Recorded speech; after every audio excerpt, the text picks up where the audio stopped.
Assalamualaikum warahmatullahi wabarakatuh. Di sini kami dari kelas H2 dan H1 akan membawakan podcast mengenai materi perencanaan dasar. Sebelum itu kami akan memperkenalkan diri terlebih dahulu. Saya sebagai moderator Madya Praja Putri, Trimedio Mareta Putri dari kelas H2 NPP 310247. Selanjutnya perkenalan yang akan dilanjutkan oleh narasumber. Narasumber pertama Madya Praja Putri Siti Rahma Aflita, kelas H2 NPP 310092. Izin memperkenalkan diri, Madya Praja Putri Andi Dina Nurfitria Rahman, NPP 310815 dari kelas H1. Baiklah, selanjutnya berdasarkan materi yang telah kami bahas beberapa minggu lalu, yaitu mengenai dasar muka. Tetapi tentunya materi tersebut tergabung dalam materi perencanaan dasar. Seperti yang kita ketahui, sebagai kader birokrasi atau kader aparatur pemerintah negara, perencanaan dasar sangat perlu dilakukan agar pembangunan memiliki tujuan yang jelas dan dapat mencapai tujuan. Selanjutnya, di sini saya akan bertanya terlebih dahulu kepada narasumber pertama dan narasumber kedua, apa itu perencanaan dasar menurut kalian? Mungkin dapat dijelaskan dari moderator pertama terlebih dahulu.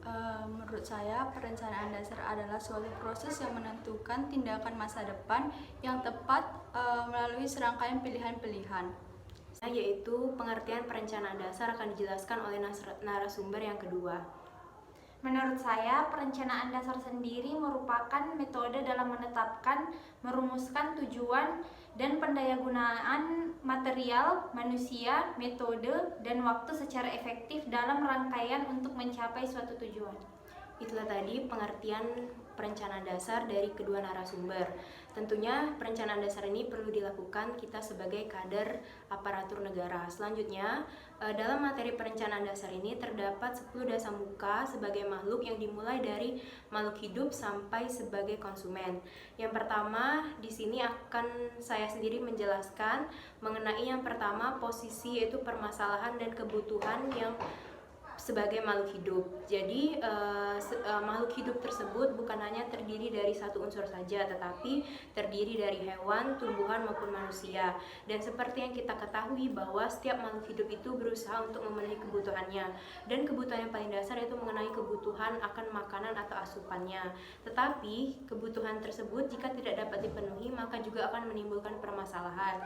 Seperti di tempat saya berasal, yaitu Provinsi Sumatera Selatan, di mana sekarang hutan itu banyak digunakan untuk pembukaan lahan, sehingga hewan ataupun tumbuhan yang berada di dalam hutan tersebut mengalami kehilangan tempat tinggal dan juga akan berakibat pada manusia yang ada di lingkungannya, di mana manusia juga akan mengalami kekurangan asupan sumber makanan.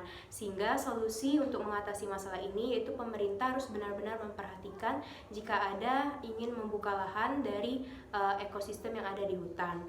Kemudian selanjutnya akan dijelaskan oleh narasumber yang pertama.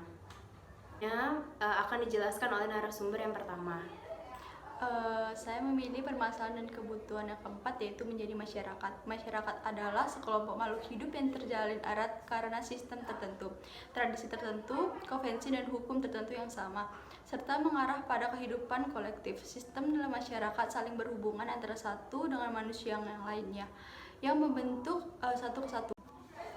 Contohnya di daerah saya sendiri yang saat ini UMKM gulung tikar serta banyak pemutusan PHK bagi para karyawan di berbagai perusahaan untuk mengurangi beban masyarakat. Pemerintah Provinsi Sumatera Utara mengulik bantuan sosial atau bansos sembako berupa beras yang dibagikan ke warga yang terdampak pandemi COVID-19.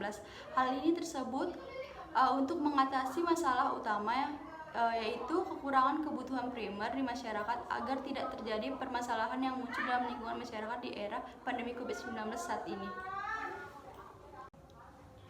Selanjutnya akan dijelaskan oleh narasumber yang kedua. Dipersilahkan. Permasalahan yang ketiga yang ada di daerah saya yaitu warga negara. Warga negara merupakan seseorang atau individu yang tinggal dan menjadi bagian dari suatu masyarakat di wilayah tertentu. Sebagai salah satu unsur dari terbentuknya suatu negara yaitu warganya, warga negara secara sederhana dapat diartikan sebagai semua orang yang tinggal serta bertumbuh di negara tersebut. Fungsi warga negara sendiri, yang pertama, warga negara berfungsi menjunjung hukum serta pemerintahan yang sah serta berdaulat. Yang kedua, fungsi warga negara ikut serta dalam upaya pembelaan sebuah negara menyesuaikan dengan kapasitas serta bidang yang dikuasai masing-masing. Yang ketiga, fungsi warga negara adalah menghormati hak asasi manusia yang dimiliki oleh orang lain dalam kehidupan bermasyarakat, berbangsa, dan bernegara. Yang keempat, fungsi warga negara adalah tunduk kepada peraturan serta batasan yang ada dan sudah ditetapkan berdasarkan undang-undang maupun peraturan yang berlaku. Yang terakhir, fungsi warga negara adalah menjaga persatuan serta kesatuan sebuah negara.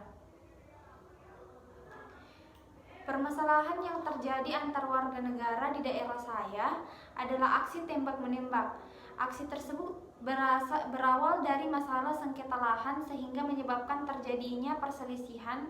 Menanggapi masalah tersebut, pihak kepolisian turun tangan agar permasalahan dapat cepat terselesaikan. Itulah tadi penjelasan dari narasumber pertama maupun narasumber kedua mengenai posisi di 10 dasar muka kita sebagai makhluk hidup. Jadi kesimpulannya, materi perencanaan dasar ini sangat perlu dan diawali dengan 10 posisi dasar muka manusia yang berawal dari sebagai makhluk, kemudian sampai sebagai konsumen. Untuk itu materi perencanaan dasar ini diperlukan kita sebagai kader aparatur negara agar apa yang perencanaan maupun pembangunan yang dilakukan dapat tercapai dan juga dapat mewujudkan kesejahteraan rakyat. Terima kasih atas perhatiannya. Demikian, mohon maaf apabila terjadi kesalahan. Kami akhiri, wassalamualaikum warahmatullahi wabarakatuh.